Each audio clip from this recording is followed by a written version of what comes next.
Friends, is the metaverse really a casino?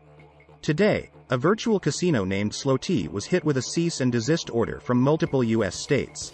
And, you were all probably wondering what the metaverse will actually be used for. Well, now we know at least one purpose that someone sees for the metaverse. And it is interesting that the first we hear about actual uses of the metaverse something negative. Can this really be a good thing? Is it actually legal? I guess at least some US states do not think so. Is this the start of something big, something bad, or a little of both? I am covering Meta closely because I know that this is one of the most popular subjects on this channel. Everyone seems to be weighing in on the subject and wanting to hear what everyone else is saying. What do the recent events mean for Meta, and what does its future hold? But, before we get into all of that, please press the like button and leave us a comment below. We would love to hear from you. Please subscribe and hit the bell icon so that you are notified of upcoming videos when they are released. There is news today that regulators in 4 US states have filed emergency cease and desist orders against a virtual casino named Sloty. These orders were actually filed simultaneously by the 4 states. There are a number of violations alleged. First, the virtual casino did not provide a physical address or phone number. But more importantly, the order accused Sloty of defrauding investors. Sloty was ordered to immediately halt the sale of its non-fungible tokens, or NFTs. For those of you who are not familiar with an NFT, it is a digital asset. NFTs are blockchain-based. That means that there is not actual organization that keeps track of who owns what NFT. Instead, all of that is done by computer using a construct called the blockchain. Blockchain is a solely computer-based system of recording information. What is so special about the blockchain is that it is almost impossible to alter, hack, or even cheat the system. A blockchain can be thought of as a digital ledger of transactions. The information in the digital ledger is duplicated and distributed across the whole range of computer systems connected to the blockchain. Non-fungible tokens are digital assets that are based on the blockchain. They are typically used to designate ownership of virtual art or music. But they could actually be used to record ownership of stock in companies. And Sloty is being accused of publicly selling stock in their casino company while avoiding regulation. Sloty stock is being sold to investors all over the world. Although the company is known to be based in the country of Georgia. But no exact physical address was given. Most countries, including the United States, require publicly available stock to be registered with securities regulators in that country. But, Sloty seems to be skirting around that requirement by effectively using the blockchain as their stock exchange. Not surprisingly, that is not going to sit well with the US Securities and Exchange Commission. Sloty's owners are also being accused of soliciting investors online. These investors are basically participating in an illegal gambling operation based in the metaverse. For those of you who do not already know, the metaverse is a digital world. Participants in the metaverse can interact with each other. They can also purchase products and, of course, they can gamble. 4 state securities boards are in on the order.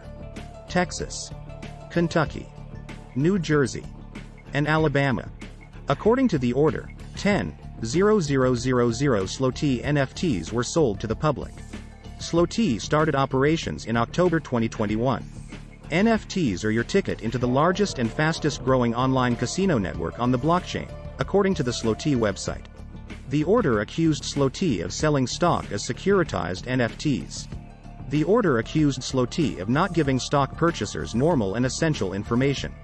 For example, physical address of the business and the address of its founders. Or, for that matter, even phone number or an email address.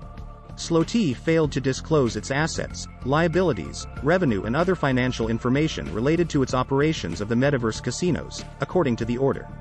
While the metaverse does provide legitimate business opportunities, it also can provide a new forum for fraudsters looking to scam the public, said Texas Securities Board Director Joe Rotunda. The latest metaverse investment products, NFTs that purport to provide passive income, often bear significant undisclosed risks, Rotunda said in a statement. These risks are often significant, and investing in virtual realities can leave investors virtually broke, Rotunda also added. Sloty was ordered to cease and desist from selling to investors.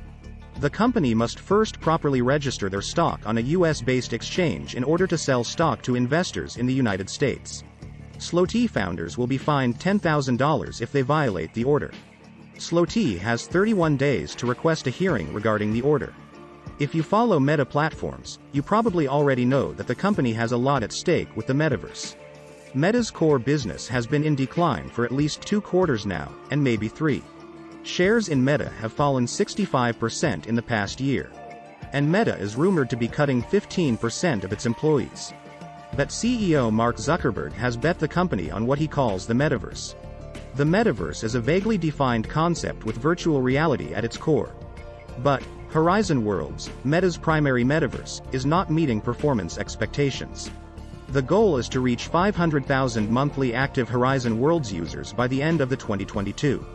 But that figure now stands at less than 200,000 monthly active users. It was reported by the Wall Street Journal that only 9% of the metaverse worlds are visited by at least 50 people.